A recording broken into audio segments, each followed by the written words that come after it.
ज़ाहिर है, लेकिन चीफ पास के इंतज़ामात देखो, हर लिहाज से मुकम्मल। शागिल जैसा आदमी बिल्कुल मुतमईन होकर गया है, सफदर ने सर हिलाते हुए कहा और जूलिया ने सर हिला दिया। नाटरान ने कार होटल ग्रैंड के कंपाउंड गेट में मोड़ी और उसे पार्किंग की तरफ ले गया। पार्किंग में खासा रश था, लेकिन पार्किंग बॉय की हदायत पर उसने एक खाली जगह पर अपनी कार पार्क की और फिर उसे बंद करके वो नीचे उतर आया। उसके जिस्म पर कशमशी रंग का सूट था और चेहरे पर मतानत और संजीदगी वाफर मिकदार में मौजूद थी। वो तेज तेज कदम उठाता होटल के अंदरूनी गेट की तरफ बढ़ा। हाल में दाखिल होकर वो सीधा काउंटर की तरफ गया। ज़रा मालूम कीजिए, रूम नंबर 25 दूसरी मंजिल में मुकीम सर रॉबर्ट मौजूद हैं या नहीं? मेरी उनसे मुलाकात तय है, मैं उनसे मिलना चाहता हूँ। नाटरान ने इंतहाई संजीदा लहजे में काउंटर गर्ल से मुखातिब होकर कहा। आपका इसम शरीफ? काउंटर गर्ल ने कारोबारी अंदाज में मुस्कुराते हुए कहा। आसिफ खान, मैं शोबा रिसर्च का चीफ एडमिनिस्ट्रेटर हूँ। नाटरान ने उसी तरह संजीदा लहजे में कहा और लड़की ने सर हिलाते हुए काउंटर पर रखे हुए टेलीफोन की तरफ हाथ बढ़ाया। Room number 25 second story. लड़की ने रिसीवर उठाकर होटल एक्सचेंज ऑपरेटर से कहा, सर रॉबर्ट आपके गेस्ट आए हैं। जनाब आसिफ खान रिसर्च शोबे के चीफ एडमिनिस्ट्रेटर हैं। लड़की ने कहा, यस सर, यस सर। लड़की ने दूसरी तरफ से कहा और रिसीवर रख दिया। आप तशरीफ़ ले जाएं, सर रॉबर्ट आपके मुंतज़िर हैं। लड़की ने रिसीवर रख कर मुस्कुराते हुए कहा। शुक्रिया, नाटरान ने कहा और फिर लिफ्ट की तरफ बढ़ गया। चंद लम्हों बाद वो रूम नंबर 25 के दरवाजे पर दस्तक दे रहा था। यस कम इन, अंदर से आवाज़ सुनाई दी और नाटरान ने दरवाजे को धकेल कर उसे खोला और अंदर दाखिल हो गया। सामने कुर्सी पर एक अधेड़ उम्र आदमी बैठा किसी रसाले के मुतालिया में मसरूफ़ था। नाटरान ने अंदर दाखिल होकर दरवाज़ा बंद कर दिया। आओ आसिफ खान, मैं तुम्हारा ही इंतज़ार कर रहा था। बैठो, अधेड़ उम्र आदमी ने बड़े बावकार अंदाज में कहा। शुक्रिया जनाब, नाटरान ने एक कुर्सी पर बैठते हुए कहा। मुझे इत्तला दी गई थी कि किसी सरकारी काम के सिलसिले में मुझसे मिलना चाहते हो। हालांकि मेरा तो किसी सरकारी शोबे से कोई ताल्लुक नहीं, अधेड़ उम्र आदमी ने संजीदा लहजे में कहा। सर, हम भी जानते हैं कि आपका ताल्लुक किसी सरकारी शोबे से नहीं, लेकिन सर आपकी बेपनाह काबिलियत और कीमती धातों में आपकी अहम तरीन रिसर्च अगर हमारे मुल्क के लिए फ़ायदा मंद साबित हो सके तो सर हम ममनून होंगे। नाटरान ने सर हिलाते हुए कहा। अच्छा, ये बात है। बहरहाल पहले बताइए आप क्या चाहते हैं, फिर मैं गौर करूँगा कि मैं आपकी क्या खिदमत कर सकता हूँ। सर रॉबर्ट ने मुस्कुराते हुए कहा। मेरा ताल्लुक हुकूमत के एक रिसर्च डिपार्टमेंट से है। हमारे रिसर्च सेंटर की तहकीकात में ऐसे इम्कानात मिले हैं कि यहाँ शुमाली समंदर से मिलने वाली गलमर्ग खाड़ी और उसके अख्ताम पर जहरीली दलदलों की तवील सिलसिलों की तय में 86 नामी धात मिलने के आसार हैं। इस रिपोर्ट पर हमारी हुकूमत ने दिलचस्पी ली है। नाटरान ने कहा। ओ 86, अच्छा, वेरी गुड। सर रॉबर्ट ने 86 का नाम सुनते ही चौंक कर सीधा होते हुए कहा। उनके चेहरे पर दिलचस्पी के आसार उभर आए थे। यस सर, लेकिन सर हमारी रिसर्च इस पॉइंट पर आकर रुक गई कि क्या जहरीली दलदलों में रहकर हम कैसे रिसर्च कर सकते हैं। ये दलदलें इस कदर जहरीली हैं कि वहाँ खसूसी मास्क भी काम नहीं आते और फिर हमारे पास ऐसी फ़नी सहूलतें नहीं हैं कि हम दलदल की सतह पर कुछ देर गुजार कर रिसर्च को आगे बढ़ा सकें। हुकूमत को आपकी यहाँ आमद का पता चला क्योंकि आप ऐसे मामलात में बैनुल अक़वामी शोहरत रखते हैं और अक्सर अपना वक्त काफिरिस्तान में गुजारते हैं क्योंकि आपको काफिरिस्तान से मोहब्बत है। इसीलिए हुकूमत ने ये फैसला किया कि अगर आप इस सिलसिले में हमारी इमदाद करें तो हुकूमत ना सिर्फ मशकूर होगी बल्कि जो मुआवजा आप कबूल करें वो भी देने के लिए तैयार है। मैं हुकूमत की तरफ से इब्तदाई बातचीत करने के लिए हाजिर हुआ हूँ। नाटरान ने मोदबाना लहजे में कहा। मुआवजे की तो खैर कोई बात नहीं, वो तो बाद में तय होता रहेगा। अगर 86 वाकई मिल जाती हैं तो काफिरिस्तान की किस्मत ही बदल जाएगी और मुझे काफिरिस्तान से इसीलिए मोहब्बत है कि मैं काफिरिस्तान में ही पैदा हुआ था, इसलिए मैं ज़हनी तौर पर अपने आप को काफिरिस्तानी ही समझता हूँ। सर रॉबर्ट ने मुस्कुराते हुए कहा। ओ अच्छा सर, हैरत है सर, मुझे बहरहाल इस बात का इल्म नहीं था। नाटरान ने भी खुश होते हुए कहा। मेरे वालिद सर गिनार्ड काफिरिस्तान के ज़िला टाइच में डिप्टी कमिश्नर रहे हैं। मैं यहाँ ही पैदा हुआ था, फिर जब काफिरिस्तान आज़ाद हुआ तो हम वापस चले गए। सर रॉबर्ट ने कहा। तो सर आप क्या फिर हमारी मदद फरमाएंगे? नाटरान ने बड़े मोदबाना लहजे में कहा। यस, मैं हर लिहाज से तैयार हूँ। मेरी तरफ से हुकूमत को इत्तला दे दें। जहाँ तक जहरीली दलदलों का ताल्लुक है तो उसके इंतजामात मैं खुद कर लूँगा। मेरी तो पूरी ज़िंदगी इन्हीं जहरीली दलदलों में गुजरी है। इसके लिए खसूसी साख्त की कश्ती और खसूसी साख्त का मास्क और दीगर सामान की ज़रूरत होती है जिसका बंदोबस्त मैं कर लूँगा। अलबत्ता उसके अखराजात हुकूमत बर्दाश्त करेगी। सर रॉबर्ट ने कहा। थैंक यू सर, मैं हुकूमत की तरफ से आपका पेशगी शुक्रिया अदा करता हूँ। ये कॉन्ट्रैक्ट फॉर्म है, अगर आप इस पर दस्तखत फरमा दें तो बातचीत मुकम्मल हो जाएगी। इसमें मुआवजा आप जितना चाहें लिख लें, हमें कोई एतराज़ नहीं होगा। नाटरान ने कोट की जेब से फाइल निकालकर सर रॉबर्ट की तरफ बढ़ाते हुए कहा। रॉबर्ट फाइल में लगा हुआ कागज़ पढ़ते रहे और फिर उन्होंने उसके हाथ से कलम लेकर उस पर दस्तखत कर दिए। मुआवजे वाला कॉलम अभी हाल ही रहने दें, अगर 86 मिल गई तो फिर लूँगा, वरना नहीं। अलबत्ता सामान खरीदने और उसे यहाँ तक लाने के लिए आपके जो अखराजात होंगे उसके लिए आपको फ़िलहाल $25,000 का चेक देना होगा, बाकी हिसाब बाद में होता रहेगा। लेकिन ये सब कुछ जल्दी हो जाना चाहिए ताकि कम से कम जल्द से जल्द फारिग होकर मैं जा सकूँ। मेरे और भी प्रोजेक्ट हैं, सर रॉबर्ट ने कहा। ठीक है सर, मैं कल फिर हाजिर हो जाऊंगा, इसके बाद बाकी बातें तय हो जाएंगी, चेक भी लेता आऊँगा, नाटरान ने कहा और फिर वो उठ खड़ा हुआ। उसने सर रॉबर्ट को सलाम किया और फिर दरवाज़ा बंद करके बाहर निकल गया। शागिल ने टेलीफोन रखा और एक तवील सांस लिया। उसे हुकूमत की तरफ से मुकम्मल तसल्ली कर दी गई थी कि सी रिसर्च जहाज़ को वाकई गलमर्ग खाड़ी में रिसर्च करने की खसूसी हदायत दी गई हैं। और इसके साथ ही हुकूमत के एक आला ऑफिसर आसिफ खान ने उसे ये भी बताया था कि हुकूमत एक गैर मुल्की सर रॉबर्ट की खसूसी खिदमात हासिल कर चुकी है ताकि गलमर्ग खाड़ी और इन जहरीली दलदलों में एक कीमती दांत तेज़ी से रिसर्च की जा सके। आला ऑफिसर आसिफ खान ने शायद टॉप रेट होने की वजह से 86 के मुतालिक कुछ नहीं बताया था और ना ही उसने पूछने की ज़रूरत समझी थी। उसके जहन में खाड़ी और दलदलों में रिसर्च की तरफ से जो खलिश थी वो दूर हो गई थी। अब ज़ाहिर है हुकूमत अपने काम तो बंद नहीं कर सकती थी। मसला सिर्फ मशकूक आदमियों का था। उसे सिर्फ यही रिपोर्ट दी गई थी कि इस जहाज़ की यहाँ अचानक आमद मशकूक हो सकती है, जिस पर उसे निगरानी का हुक्म दे दिया गया। और फिर लड़की के वाक़या पर तो वो वाकई बेहद मशकूक हो गया और शागिल इत्तेफाक से उस वक्त वहीं मौजूद था। चुनाचे उसके हुक्म पर लड़की को रोक लिया गया और फिर जहाज़ की चेकिंग उसने खुद की और फिर वो पूरी तरह मुतमईन होकर वापस आया। लेकिन वहाँ जब चीफ ऑफिसर ने उसे गलमर्ग खाड़ी के मुतालिक बताया तो एक और खालिश उसके जहन में उभरी जो इस शोबे के आला ऑफिसर ने दूर कर दी थी। इसीलिए अब वो पूरी तरह मुतमईन हो गया था। वो चंद लम्हे बैठा सोचता रहा, फिर उसने टेलीफोन का रिसीवर उठाया और नंबर घुमाने शुरू कर दिए। Yes, Ramlal speaking. दूसरी तरफ से आवाज़ सुनाई दी। शागल बोल रहा हूँ, पाकिस्तान से मुतलिक अफराद की निगरानी के मुतलिक कोई रिपोर्ट मिली है? शागल ने सख्त लहजे में पूछा।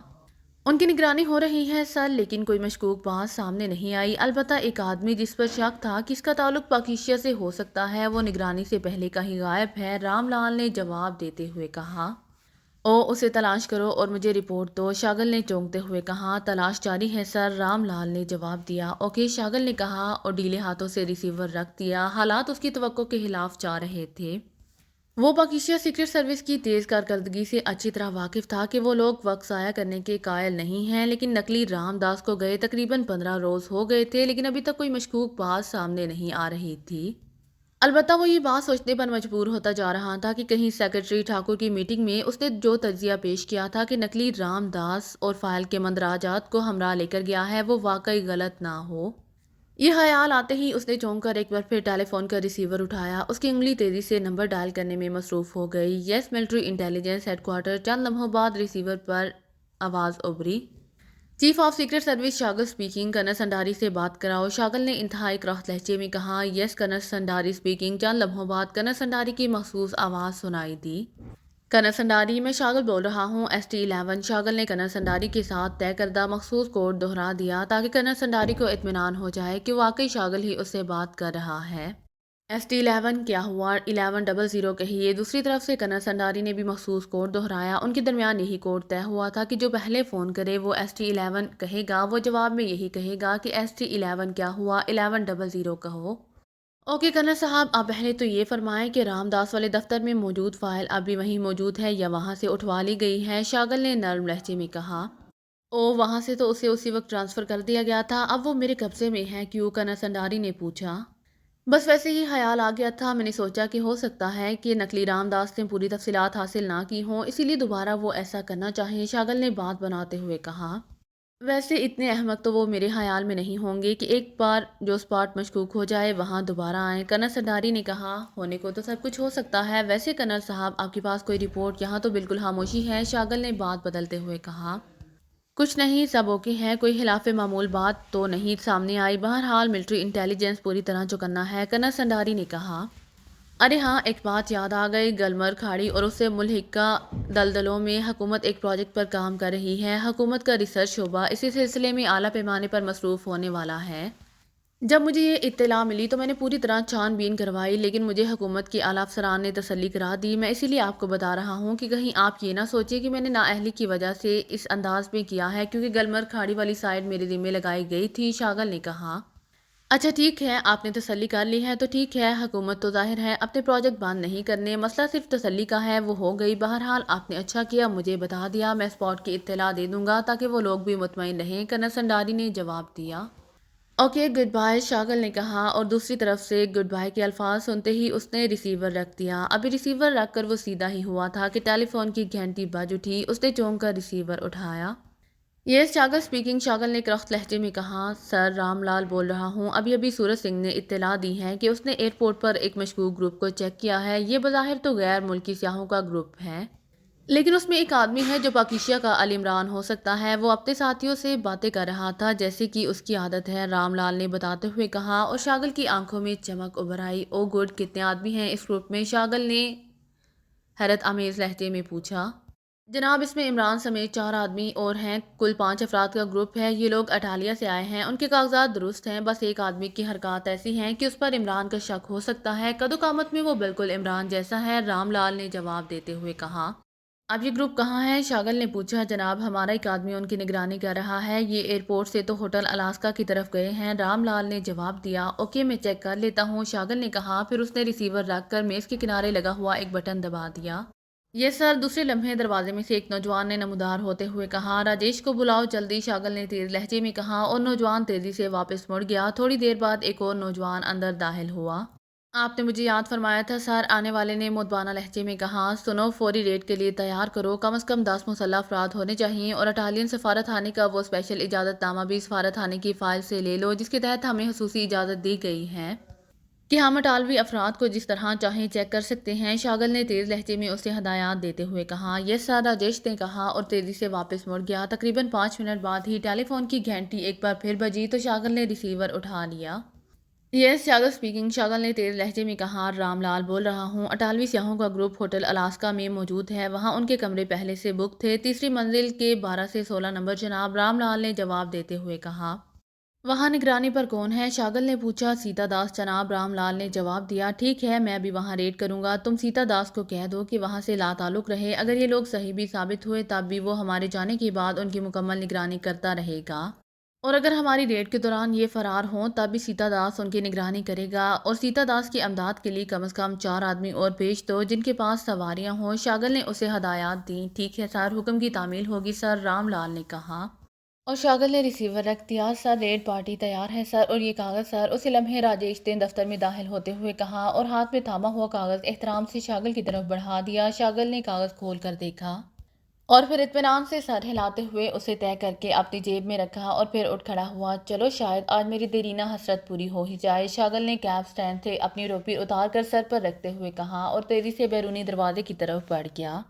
इमरान, कैप्टन शकील, सदीकी, हावर और टाइगर अटालिया की तरफ से आने वाली परवाज से काफरिस्तान के दारुल हुकूमत एयरपोर्ट पर उतरे तो इस वक्त धूप हासी चमक रही थी। वो सब अटालवी मेकअप में थे। पैसेंजर कोच ने उन्हें चेकिंग हॉल तक पहुंचा दिया, और फिर वो कागजात और सामान की चेकिंग के इंतजार में खड़े हो गए। कागजात टाइगर के पास थे और वही लाइन में खड़ा था, जबकि बाकी सब एक तरफ हटकर खड़े हो गए थे। मिस्टर अल्बर्ट, कैसे बदज़ौक़ लोग हैं काफरिस्तानी। अब देखो ना, यहाँ की लड़कियों को ढंग का लिबास नहीं मिलता तो लफाफे पहन लेती हैं। इमरान ने करीब से गुजरती हुई एक लड़की को देखते हुए कैप्टन शकील से मुखातिब होकर ऊंची आवाज़ में कहा। लड़की इस वक्त साड़ी बांधे हुए थी। इसे साड़ी कहते हैं मिस्टर नारमन, ये काफरिस्तानी औरतों का कल्चरल लिबास है, आप इसे लफाफा कह रहे हैं, कैप्टन शकील ने हंसते हुए कहा। साड़ी, ये क्या लफ्ज़ है? साड़ी होना चाहिए था, यानी वेरी साड़ी। लिबास ना मिला तो लफाफा पहन लिया, यानी साड़ी पहन ली, इमरान ने मुंह बनाते हुए कहा, और कैप्टन शकील के साथ खड़े हुए बाकी अफराद भी बेख्तियार हंस पड़े। यानी आप लफाफे को साड़ी कह रहे हैं, लेकिन मेरे ख्याल में तो जब कोई लड़की लिबास ही ना पहने तो उसे कहा जाता है साड़ी, सदीकी ने कहा। नहीं, ऐसी सूरत में तो सारी की बजाय वेलकम इस्तेमाल होता है मिस्टर फरनैग, इमरान ने मुंह बनाते हुए कहा, और एक बार फिर हॉल कहकहों से गूंज उठा। उसी लम्हे इमरान की तेज नज़रों ने एक आदमी को जल्दी से पब्लिक बूथ की तरफ बढ़ते हुए देखा। वो आदमी उनके ग्रुप के करीब ही टहल रहा था, और इमरान के लबों पर मानी हेज मुस्कुराहट उभर आई। मैंने सुना है कि काफरिस्तान में ऐसे कबाइल आप भी मौजूद हैं जो अरियान रहते हैं, जाहिर है इन कबाइल की औरतें भी इसी तरह रहती होंगी, हावर ने कहा। اچھا، واہ جونی واہ، گڈ انفارمیشن۔ میں تو یہاں سے ہوٹل الاسکا پہنچتے ہی سب سے پہلے ان قبائل کا پتہ کراؤں گا، عمران نے آنکھیں گھماتے ہوئے کہا۔ لیکن میں نے تو پڑھا ہے کہ وہ آدم خور ہیں اور خاص طور پر غیر ملکیوں کا گوشت بڑے مزے سے کھاتے ہیں، کیپٹن شکیل نے کہا۔ ارے پھر تو ویلکم کی بجائے یہی ساری ہی ٹھیک رہے گا، کم از کم جان تو بچی رہے گی، عمران نے فوراً ہی دونوں ہاتھوں سے اپنے کان پکڑتے ہوئے کہا۔ آؤ بھائی، کلیئرنگ ہو گئی ہے، اسی لمحے ٹائیگر نے ان کی طرف آتے ہوئے کہا، اس کے ہاتھ میں کاغذات تھے اور سامان کی ٹرالی بھی۔ واہ واہ مسٹر وارم، یہاں تو پروگرام بن کر بگڑ گیا، اب آپ آ گئے ہیں، عمران نے منہ بناتے ہوئے کہا۔ کیسا پروگرام؟ ٹائیگر نے نہ سمجھنے والے انداز میں کہا، اور کیپٹن شکیل نے جب اس سے ساری بات بتائی تو وہ بھی بے اختیار ہنس پڑا۔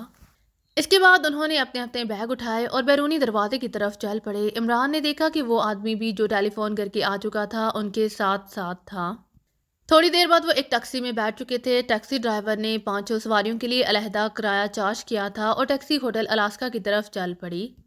بھائی مجھے پتا ہوتا تو میں اپنے ساتھ آدھے آدھے 2 لے کر آتا، کم از کم یہ اسپیشل کرایہ تو بچتا، عمران نے ٹیکسی میں بیٹھتے ہوئے کہا۔ آدھا آدھا کیسے مسٹر نارمن؟ ٹائیگر نے ہنستے ہوئے کہا۔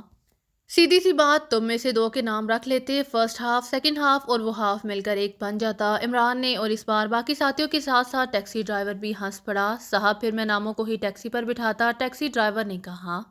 تو پھر کرایہ بھی ناموں سے ہی وصول کرتے رہتے، عمران نے کہا، اور ٹیکسی ڈرائیور ایک بار پھر ہنس کر سر ہلانے لگا۔ ٹیکسی مختلف سڑکوں سے گزرنے کے بعد ہوٹل الاسکا کی بلند و بالا منزلہ شاندار عمارت کے سامنے رک گئی اور وہ سب نیچے اتر آئے۔ ٹائیگر نے ٹیکسی ڈرائیور کو فارغ کیا، اسی لمحے 2 پورٹروں نے آگے بڑھ کر سامان اٹھا لیا۔ ارے چوری اور ہمارے سامنے، ارے کمال ہے، دیدہ دلیری کی، عمران نے تیزی سے آگے بڑھ کر ایک پورٹر کو باقاعدہ ہاتھ سے پکڑتے ہوئے کہا۔ جناب ہم تو ہوٹل کے پورٹر ہیں، چور نہیں ہیں، اس بار پورٹر نے برا سا منہ بناتے ہوئے کہا۔ چور بھی تو پورٹر ہی ہوتے ہیں، یعنی سامان لے جانے والے، تمہارے ہاں چور کو پورٹر کہتے ہوں گے، عمران نے ضد کرتے ہوئے کہا۔ ارے مسٹر نارمن، یہ کیا کر رہے ہیں، یہ واقعی پورٹر ہیں، ٹائیگر نے آگے بڑھ کر عمران کو علیحدہ کرتے ہوئے کہا۔ اچھا اگر تم کہتے ہو البرٹ تو میں مان لیتا ہوں، عمران نے سر ہلایا جیسے باامر مجبوری مان رہا ہو۔ چند لمحوں بعد وہ پورٹروں کے پیچھے چلتے ہوئے ہوٹل الاسکا کے خوبصورت اور وسیع و عریض ہال میں داخل ہوئے۔ اس ہال کو خالصتاً کافرستانی کلچر کے مطابق سجایا گیا تھا، یوں لگتا تھا جیسے پرانے زمانے کے بادشاہوں کا دربار عام ہاتھ ہو، وہی شاہانہ انداز، وہی ریشمی پردے۔ ارے ہم کہیں ماضی میں تو نہیں آ گئے؟ ایسا ماحول تو میں نے کافرستان کی پرانی فلموں میں دیکھا تھا، سینکڑوں سال پہلے کی پرانی فلموں میں، عمران نے اندر داخل ہوتے ہی حیرت بھرے لہجے میں کندھے اچکاتے ہوئے کہا۔ اس کی آواز خاصی بلند تھی اور باقی سب ہنستے ہوئے کاؤنٹر کی طرف بڑھ گئے۔ یہاں ٹائیگر ہی آگے تھا، ان کے کمرے چونکہ پہلے سے ریزرو تھے اسی لیے انہیں زیادہ دیر نہ رکنا پڑا اور تھوڑی دیر بعد انہیں دوسری منزل کے کمروں میں پہنچا دیا گیا۔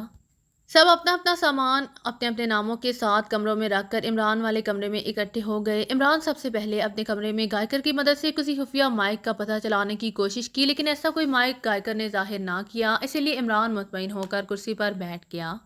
اب کیا پروگرام ہے عمران صاحب؟ سب کے اکٹھے ہوتے ہی کیپٹن شکیل نے پوچھا۔ اب اس نے عمران کو اصل نام سے ہی پکارا تھا۔ بھائی سیاحوں کا کیا پروگرام ہوتا ہے؟ گھومیں گے پھریں گے، عیش کریں گے، نئے نئے علاقے دیکھیں گے اور پھر واپس اپنے ملک چلے جائیں گے، عمران نے کہا۔ ہاں ایئرپورٹ پر ہماری نگرانی ہو رہی تھی، ٹائیگر نے کہا۔ یہاں بھی ہوگی، ابھی شاہ نے جناب شاگل صاحب باخود تشریف لائیں گے اور ہمارا انٹرویو لیں گے، آخر ہم کوئی معمولی سی چیز تو نہیں، عمران نے مسکراتے ہوئے کہا۔ شاگل وہ سیکرٹ سروس کا چیف، سب نے بری طرح چونکتے ہوئے کہا۔ ہاں فی الحال تم سب نے مکمل تعاون کرنا ہے، ہمارے یہاں ہونے کے باوجود وہ چیک نہیں کر سکیں گے، ہمیں کاغذات بھی درست ہیں، سامان میں بھی ایسی کوئی چیز نہیں۔ البتہ وہ شخص آسانی سے پیچھا نہیں چھوڑے گا اور اس بار میں آیا ہی اسی لیے ہوں کہ اس سے پیچھا ہی نہ چھڑایا جا سکے، کر لے اپنی حسرت پوری، لیکن ابھی نہیں، عمران نے کہا۔ یہ نیا سلسلہ ہے، بہرحال عمران صاحب ہمیں بتائیں تو صحیح کہ آخر چکر کیا ہے اور ہمارے باقی ساتھی کہاں ہیں تاکہ ہم اسی انداز میں کام کر سکیں، کیپٹن شکیل نے کہا۔ تمہیں اس چوہے باز نے کچھ نہیں بتایا؟ مجھے تو کہہ رہا تھا کہ میں نے بڈھے طوطوں کو پڑھا دیا ہے، عمران نے کہا۔ اچھا اب ہم بڈھے طوطے ہو گئے، اگر تنویر ہوتا تو پھر میں دیکھتا کہ آپ ہمیں کیسے بڈھے طوطے کہتے ہیں، کیپٹن شکیل نے ہنستے ہوئے کہا۔ اچھا چلو، بڈھے طوطوں کو اس نے پڑھایا ہے تو جوان طوطوں کو میں پڑھا دیتا ہوں۔ ٹائیگر تم دروازے کے پاس جا کر خیال رکھو، کی ہول لفٹ اس کے سامنے ہے، جیسے ہی سیکرٹ سروس والے نظر آئے ہمیں اشارہ کر دینا، کم از کم شاگل کو تو تم پہچانتے ہو، عمران نے کہا۔ हाँ तो सुनो किस्सा। चार दरवेश इमरान ने संजीदा होते हुए कहा, जिस डैम के साथ हमने पिकनिक मनाई थी वो डैम इंतहाई दिफाई अहमियत का हामिल है। अगर जंग की सूरत में काफिरिस्तान इस डैम को तबाह कर दे तो हमारी फौजों की सप्लाई लाइन यकलहत खत्म हो सकती है। इस नुकसान का तो अंदाज़ा ही नहीं किया जा सकता। इसीलिए इस डैम की हिफाजत के लिए खुसूसी इंतजाम किए गए, लेकिन गुज़श्ता दिनों काफिरिस्तान के एक खुफिया मंसूबे का इल्म हुआ है। काफिरिस्तान ने हमारी सरहद में एक ऐसे दरे को, जिसके सामने के रुख खौफनाक जहरीली दलदलों का तवील सिलसिला है और साइडों से भी वो नाकाबिले अबूर हैं, एक ऐसी गन नस्ब की है जो एक लम्हे में डैम को तबाह कर सकती है। दरे का रुख चूंकि साइड की तरफ है, बराह रास्त डैम इस तरह से जद में नहीं आ सकता। इसलिए एक ऐसी कंप्यूटर कंट्रोल गन वहां नस्ब की गई है जो कि पटरी पर तेजी से हरकत करती है। ये पटरी पर वक्त जरूरत से दरे से निकलकर सामने मौजूद जहरीली दलदल तक चली जाती है। गन इस पटरी पर चलते हुए बाहर को निकलेगी और घूमकर डैम को उड़ाकर वापस दरे में पहुंच जाएगी। इस गन और इस दरे को, जिसे काफिरिस्तान वाले क्रैक कहते हैं, इस तरह इस मशीन गन को गन क्रैक कहा जाता है, इंतहाई खुफिया रखा गया है। लेकिन एक्स2 ने इस मंसूबे की तफसीलात हासिल कर लीं। अब मसला ये था कि इस गन को किस तरह तबाह किया जाए कि गन के तबाह होने से पहले काफिरिस्तान को इसका पता ना चल सके। मंसूबे की तफसीलात हासिल करने के दौरान काफिरिस्तान मिलिट्री इंटेलिजेंस और सीक्रेट सर्विस को भी इस बात का इल्म हो गया। पाकिस्तान वाले इस गन क्रैक से वाकिफ हो गए हैं, चुनाचे उसने इंतहाई सख्त हिफाजती इंतजाम कर लिए। चीफ शागल ने क्रैक के अकब में जो पहाड़ी इलाका है वो बिल्कुल वीरान और साफ है, वहां से गन तक पहुंचना बेहद मुश्किल है। उसने वहां पर बेहद मुश्किल इंतजाम किए हैं और तकरीबन पूरी मिलिट्री इंटेलिजेंस इस चक्कर में वहां छुपी हुई है। इसीलिए इधर से जाकर गन को तबाह करना नामुमकिन है। अब इसकी एक और ही सूरत है और वो है कि जहरीली दलदलों से जाकर इस गन को तबाह किया जाए। इन जहरीली दलदलों का अख्ताम एक और खाड़ी पर होता है जिसे गलमर्ग खाड़ी कहते हैं। ये खाड़ी समंदर से निकलती है। ये दलदलें इस कदर जहरीली और खौफनाक हैं कि इसके ऊपर से परिंदा नहीं गुजर सकता। इसीलिए इधर से किसी के जाना हर लिहाज से नामुमकिन है।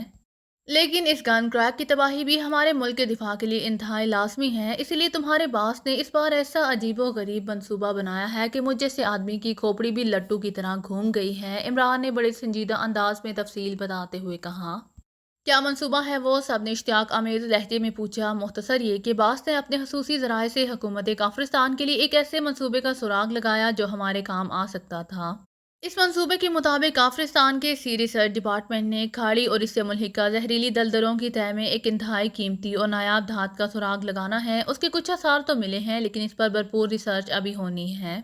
और इस मंसूबे के तहत इस रिसर्च का एक मखसूस जहाज़ खाड़ी में पहुंचेगा और फिर वहां से जहरीली दलदलों में एक खसूसी साख्त की कश्ती में रिसर्च की जाएगी। इसके लिए हुकूमत काफिरिस्तान ने इस किस्म की रिसर्च के लिए बैनुल अक़वामी माहिर सर रॉबर्ट की खिदमात हासिल की हैं, जिन्हें ऐसी जहरीली दलदलों में मादनियात की तलाश का वसी तजर्बा हासिल है। वो ऐसा सामान मुहैया कर सकते हैं जो इन जहरीली दलदलों में काम आ सकता है। अब एक्स2 ने यह किया कि इस जहाज़ पर कब्जा कर लिया। सफदर ने चीफ रिसर्च ऑफिसर की जगह संभाल ली। जूलिया उसकी सेक्रेटरी बन गई। नुमानी सिक्योरिटी ऑफिसर बन गया और चौहान असिस्टेंट रिसर्च ऑफिसर। जहाज़ पर इतना ही अमला मुस्तकिल रहता है, बाकी लोग आए जाए रहते हैं। शोबे का सरबराह एक शख्स अरमान दास है। वो आजकल मुल्क से बाहर है। बहरहाल उसे भी ट्रैप कर लिया गया और उसकी जगह भी एक्स2 ने अपना आदमी डाल लिया। इस शोबे से मुतल्लिक आला सरकारी ऑफिसर आसिफ खान को ट्रैप करके उसकी जगह काफिरिस्तान में एक्स2 के फॉरेन एजेंट ने जगह संभाल ली। सर रॉबर्ट को भी ट्रैप कर लिया गया और उसकी जगह एक फॉरेन एजेंट ने संभाल ली। इस तरह हर तरफ एक्स2 के आदमी सेट हो गए। लेकिन एक्स2 को मालूम था कि जैसे ही जहाज खाड़ी में पहुंचेगा शागल मशकूक हो जाएगा। चुनाचे अरमान दास की लड़की, जो गोवा यूनिवर्सिटी की तालिबे इल्म है, ट्रैप करके उसकी जगह नाटरान की एक असिस्टेंट ने संभाल ली और फिर उसे मशकूक अंदाज में जहाज तक ले जाया गया। एक्स2 को ये इत्तला मिल चुकी थी कि शागल ने साहिल पर एक निगरान पोस्ट बनाई हुई है। इस लड़की से जानबूझकर एक मशकूक हरकत कराई गई। इस तरह शागल इस जहाज पर चढ़ दौड़ा। वहां हर लिहाज से उसकी तसल्ली कर दी गई। फिर शागल ने मजीद तसल्ली के लिए गोवा यूनिवर्सिटी में चेकिंग के हुकाम से बातचीत की तो आसिफ खान ने उसे पूरी तरह मुतमईन कर दिया। इस तरह अब शागल को हर लिहाज से मुतमईन कर दिया गया कि ये जहाज और दलदलों में रिसर्च करने वाले तमाम अफराद हुकूमत काफिरिस्तान के आदमी हैं। सब कुछ हुकूमत काफिरिस्तान के एक खुफिया प्रोजेक्ट के तौर पर हो चुका है। अब जाहिर है शागल इस तरफ तवज्जो नहीं देगा और रिसर्च के बहाने दलदलों की तरफ से इस गान तक पहुंचा जा सकेगा। ये रहा एक मंसूबा। इस मंसूबे पर सफदर, जूलिया, चौहान, नुमानी और इसका ग्रुप काम कर रहा है। लेकिन एक्स2 ये भी जानता है कि शागल चैन से नहीं बैठेगा और हो सकता है कि हमारी सीक्रेट सर्विस की तरफ से अपनी तवक्को के मुताबिक कोई रद्द अमल ना देकर उसकी तवज्जो दलदलों वाले हमारे मंसूबे की तरफ हो जाए اور ہو سکتا ہے کہ وہ کوئی ایسا کلو حاصل کر لے جس سے سارے معاملات خراب ہو سکتے ہیں، چنانچہ اسے الجھانے اور خاص طور پر گن کریک کے عقبی حصے میں پھیلی ہوئی ملٹری انٹیلیجنس سے ڈی ایجنٹوں کی طرح لڑتے بڑھتے ہوئے بھاگتے گن کریک کے عقبی حصے کی طرف پہنچنا ہے۔ لیکن ہم نے صرف انہیں الجھائے رکھنا ہے تاکہ ان کی توجہ پوری طرح ہماری طرف رہے اور اصل منصوبے کی طرف وہ دیکھ بھی نہ سکے۔ پھر جیسے ہی گن کریک تباہ ہوگی، ڈراپ سین ہو جائے گا، عمران نے تفصیل سے سارا منصوبہ بتاتے ہوئے کہا۔ واقعی یہ ڈبل گیم والا منصوبہ انتہائی عجیب و غریب اور ذہانت سے بھرپور ہے۔ ایکس 2 کے دماغ میں شاید کوئی ماسٹر کمپیوٹر فٹ ہے جو اس قسم کے منصوبے نہ صرف سوچ لیتا ہے بلکہ ان پر عمل بھی کر لیتا ہے، کیپٹن شکیل نے طویل سانس لیتے ہوئے کہا۔ لیکن عمران صاحب، ابھی آپ نے کہا تھا کہ ہم نے شاغل کو مطمئن کر کے واپس بھیجنا ہے، اگر شاغل مطمئن ہو کر چلا گیا تو پھر؟ چوہان نے پوچھا۔ تو پھر ہم کوئی ایسی حرکت کریں گے کہ وہ دوبارہ مشکوک ہو جائے اور تب ہم اسے مسلسل مشکوک کرتے چلے جائیں گے، لیکن یہ وہ وقت ہوگا جب ایکس 2 کی طرف سے مخصوص کوشن ملے گا، عمران نے کہا اور باقی ساتھیوں نے سر ہلا دیا۔ اگر آپ کو میری ویڈیو پسند آئے تو please like, share and subscribe کرنا مت بھولیے گا۔ جزاک اللہ۔